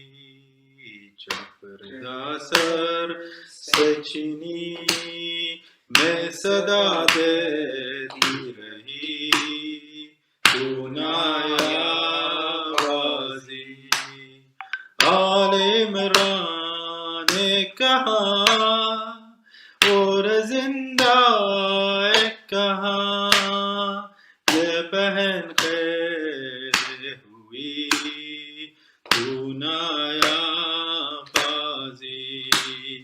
پردہ سر سے چنی میں صدا دیتی رہی تو نایا.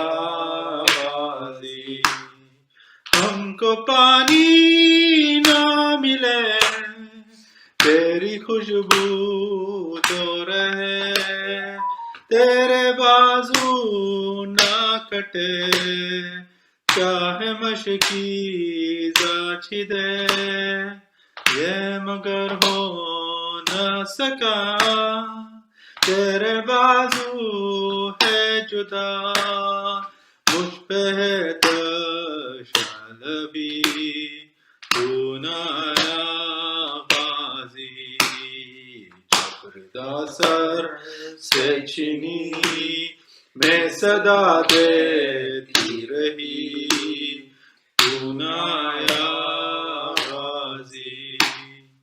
دھوپ میں تو تا شجر تجھ سے آبار تھا گھر ہے برہنا میرا سر کیا نہیں تجھ کو خبر اے علمدار وفا اس بہن کو باخدا تجھ سے دھرتی بڑی تو نایا غازی.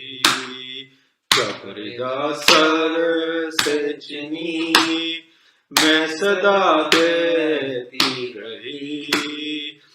سنا یا غازی آ گئی شام علم لٹ کے اہل حرم ریت پر چلتی ہوئی ہو گیا ٹھنڈا علم پرسا دینے کے لیے مجھ سے ملنے کے لیے آگے بابا علی سنایا غازی جبردہ سر سے چنی میں صدا دیتی رہی سنایا غازی کیا کہو شیر میرے پیردہ ہم کو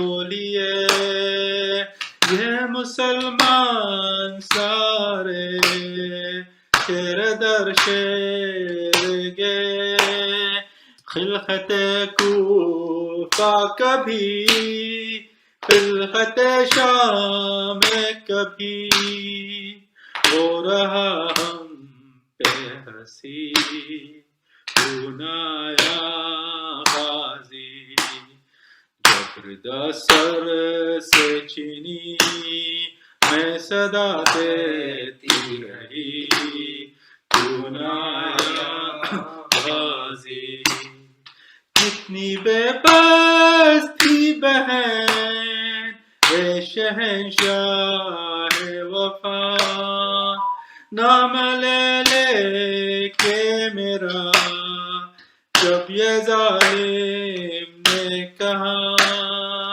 ناز تھا جس پہ تجھے ابلو نہ اسے اور میں روتی رہی سنایا غازی جبردہ سر سے چنی میں صدا دیتی رہی سنایا غازی قید خانے میں قضا جب سکینہ کو ملی دیکھ کرتے کا کفن بچی دفنائی گئی اس گھری نام تیرا صورت ناد علی دکھ میں دہراتی رہی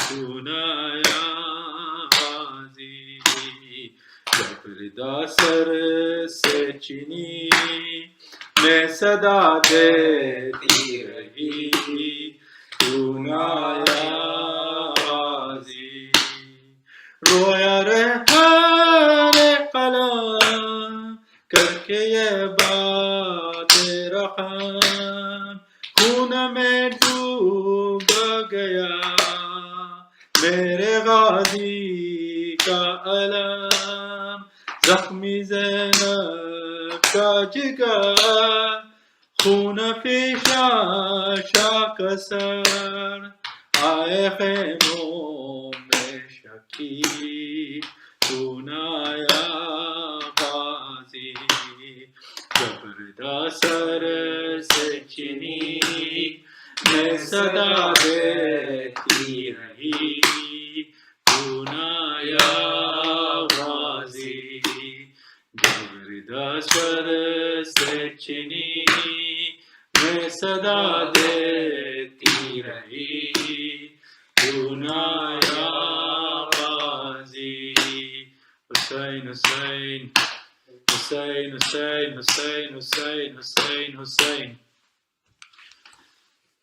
مولا حق امام یا حسن یا حسین مولا حق امام یا حسن یا حسین مولا حق امام یا حسن یا حسین یا حسین یا حسین وہ عابد بیمار تھا چلنے سے جو لاچار تھا اور شام کا بازار تھا، اور شام کا بازار تھا، اور مصطفیٰ کی بیٹیاں مولا حق امام یا حسن یا حسین، مولا حق امام یا حسن یا حسین یا حسین یا حسین. شبیر کی وہ لاڈلی سینے پہ جو شاخ پلی، جس کی ابا بن میں جلی، جس کی ابا بن میں جلی، منہ پر تماچوں کے نشان مولا حق امام یا حسن یا حسین،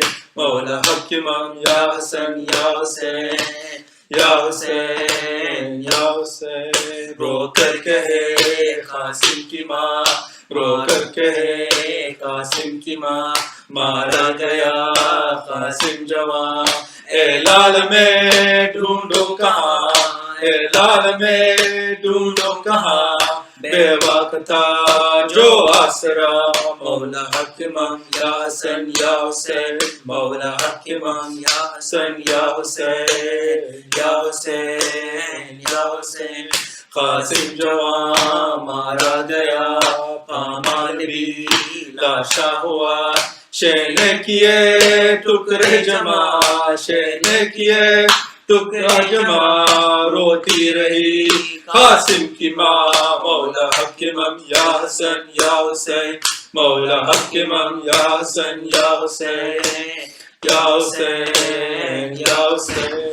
وہ اصغر بے شیر تھا اور حرملا کا تیر تھا، پیاسا گلا کیوں کر کٹا، پیاسا گلا کیوں کر کٹا. روئی زمین اور آسمان مولا حق امام یا حسن یا حسین، مولا حق امام یا حسن یا حسین یا حسین یا حسین. وہ زینب و کلثوم تھی چادر سے جو محروم تھی، نہ محرموں کے درمیان، نہ محرموں کے درمیان. اور مرتضیٰ کی بیٹیاں مولا حق امام یا حسن یا حسین، مولا حق امام یا حسن یا حسین یا حسین یا حسین. پیاسے گلے خنجر چلے، پیاسے گلے خنجر چلے، چادر چینی خیمے جلے. عباس کے پرچم تلے، عباس کے پرچم تلے، رو کر کہے کہ بیبیا مولا حق امام یا حسن یا حسین، مولا حق امام یا حسن یا حسین یا حسین یا حسین.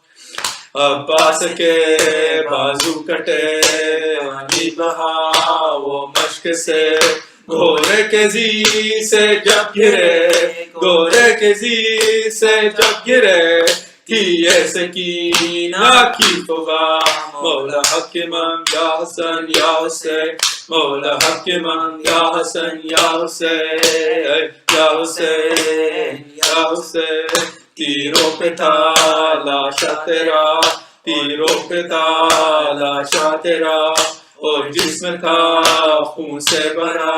جب آیا خالی ذوالجنا، جب آئے خالی ذوالجنا، تیروں سے لپٹی بیبیا مولا حق امام یا حسن یا حسین، مولا حق امام یا حسن یا حسین یا حسین یا حسین یا حسین یا حسین یا حسین.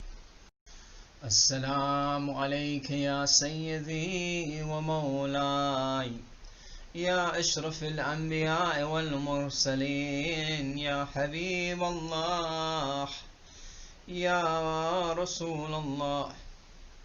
السلام علیک یا امیر المؤمنین یا سید الوسین یا علی بن ابی طالب. السلام علیکی یا فاطمة الزہراء سیدتی نساء العالمین. السلام علیک یا ابو محمد الحسن بن علی المجتبى. السلام علیک یا ابا عبداللہ وعلى الأرواح التي حلت بفنائك. عليكم مني سلام الله أبدا ما بقيت وبقي الليل والنهار، ولا جعله الله آخر العهد مني لزيارتكم. السلام على الحسين وعلى علي بن الحسين وعلى أولاد الحسين وعلى أصحاب الحسين، خصوص سيدي ومولاي يا أبي الفضل العباس بن أمير المؤمنين، وهاني بن عروة ومسلم بن عقيل وحبيب بن مظاهر وهر الرياح. والسلام عليكم يا شهداء كربلاء. السلام عليك يا علي بن الحسين ومحمد بن علي وجعفر بن محمد وموسى بن جعفر وعلي بن موسى ومحمد بن علي وعلي بن محمد والحسن بن علي وإمام الحجة المهدي. السلام عليك يا صاحب الزمان، الأمان الأمان الأمان. السلام عليك يا خليفة الرحمن. السلام عليك يا شريك القرآن. السلام عليك يا إمام الإنس والجان. عجل الله تعالى فرجه وسهل الله تعالى مخرجه وزهورا. والسلام عليكم ورحمة الله وبركاته. بسم الله الرحمن الرحيم. اللهم كن لوليك الحجة ابن الحسن صلواتك عليه وعلى آبائه في هذه الساعة وفي كل ساعة وليا وحافظا وقائدا وناصرا ودليلا وعينا حتى تسكنه أرضك توعا وتمتعه فيها طويلا برحمتك يا أرحم الراحمين. Can we please recite a Surah Fatiha in honor of Aba Abdullah al-Hussein alayhi salam and his beloved brother Abul Fadl al-Abbas alayhi salam. Bismillah.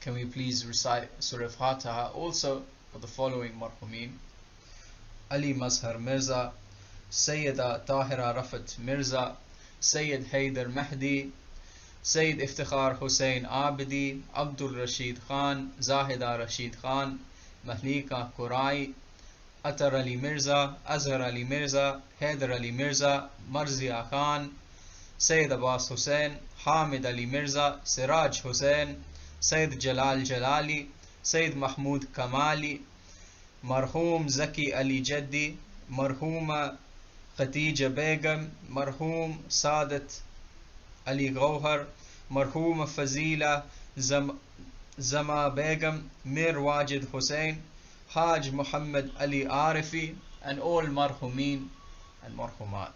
Bismillah ar-Rahman ar-Rahim.